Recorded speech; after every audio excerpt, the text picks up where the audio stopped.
Stephen Anand foundation ఆధ్వర్యంలో ఆంధ్ర రాష్ట్రంలో వివిధ జిల్లాల్లో పలు గ్రామాలు, పట్టణాల్లో సరైన వైద్య సదుపాయం అందని నిరుపేద కుటుంబాలకు తన వంతు సేవలు అందించాలనే ముఖ్య ఉద్దేశ్యంతో పలు ఉచిత వైద్య శిబిరాలతో పాటు వివిధ స్వచ్ఛంద సేవ కార్యక్రమాలు విరివిగా నిర్వహిస్తున్నామని స్టీఫెన్ ఆనంద్ ఫౌండేషన్ వ్యవస్థాపక అధ్యక్షులు all India Christian council Kakinada జిల్లా ప్రధాన కార్యదర్శి మారెళ్ల స్టీఫెన్ ఆనంద్ అన్నారు. స్టీఫెన్ ఆనంద్ ఫౌండేషన్ ఆధ్వర్యంలో ఆంధ్ర రాష్ట్రంలో వివిధ జిల్లాల్లో పలు గ్రామాలు, పట్టణాల్లో సరైన వైద్య సదుపాయం అందని నిరుపేద కుటుంబాలకు తమ వంతు సేవలందించాలనే ముఖ్య ఉద్దేశ్యంతో పలు ఉచిత వైద్య శిబిరాలతో పాటు వివిధ స్వచ్ఛంద సేవా కార్యక్రమాలు విరివిగా నిర్వహిస్తున్నామని all India Christian council Kakinada జిల్లా ప్రధాన కార్యదర్శి స్టీఫెన్ ఆనంద్ ఫౌండేషన్ వ్యవస్థాపక అధ్యక్షులు డాక్టర్ మారెళ్ల స్టీఫెన్ ఆనంద్ అన్నారు. కరుపు మండల పరిధిలోని పెద్దాపురపాడు గ్రామంలో కీర్తిశేషులు మారెళ్ల ఆనందరావు మనవడు స్టీఫెన్ ఆనంద్ ఆధ్వర్యంలో ఆయన పుట్టినరోజు మరియు వివాహ వార్షికోత్సవాన్ని పురస్కరించుకుని మంగళవారం ఉచిత వైద్య శిబిరాన్ని నిర్వహించారు. ఈ వైద్య శిబిరంలో డాక్టర్ అగర్వాస్ కంటి ఆసుపత్రి, రే ఆప్టిక్స్, క్లోవ్ డెంటల్ సహకారంతో కంటి, దంత వైద్య పరీక్షలు నిర్వహించారు.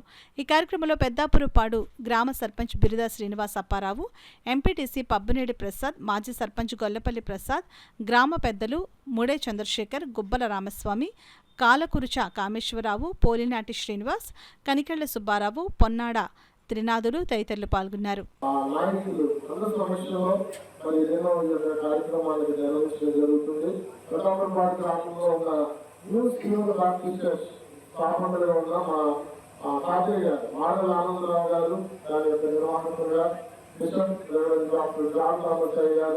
అలాగే కాకినాడలో వ్యవస్థాపకులు డాక్టర్ విజయన్స్ గారు, ఆరోగ్య స్వామినాథ్ విజయన్స్ గారు, వారి యొక్క కుమారుడిగా లేదా మారల ఆనందరావు గారి యొక్క మనవడిగా నేను దాని కార్యక్రమాలు అనేకమైన నిర్వహిస్తూ వస్తున్నాం. విజయన్స్ చారిటబుల్ ట్రస్ట్ తరఫున, అలాగే స్టీఫెన్ ఆనంద్ ఫౌండేషన్ తరఫున రాష్ట్ర నలుమూలల ఇతర గ్రామాల్లో, ఇతర జిల్లాల్లో ప్రకటించడం జరుగుతుంది. ఎటువంటి కుల మత భేదాలు లేకుండా సమాజంలో అవసరం ఉన్న వారికి సేవలు అందించాలన్నది మా యొక్క ముఖ్య ఉద్దేశం.